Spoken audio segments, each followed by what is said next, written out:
राम राम साहब, मैं मंजू मीणा। हमारे मंजू मीणा वाली आईडी पुरानी थी, यानी कतई साल हुआ वह बनाई थी।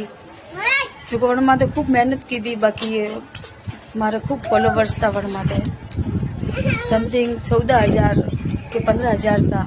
ने वह आईडी मारे की भी कोटा एक की दी कणे के कोटा कणे जवाड़ी के वो मन खुद नहीं ठानी फांसी आवी कि नहीं आवे वो ही मन ठानी ने मने घणो दुख वेरियो। बाकी मैं क्या करूं, यानी संत कन्हैया लाल जी रो वीडियो बनाए तो जटा बाद में वो आईडी मारे घी पी है, यानी कम कम 15-20 दिन हुआ है जो को अण माते मैं वीडियो बनाऊ रही हूँ। जो को मैं भले कोई भी कनी इच्छा वे तो फॉलो करजो या लाइक करजो, मन खुद नहीं ठानी मैं क्या करूं, इसी टाइम पास वास्ते बटे वीडियो बनाऊंगी। हेलो दोस्तों, मेरी मम्मी की आईडी चले गई है।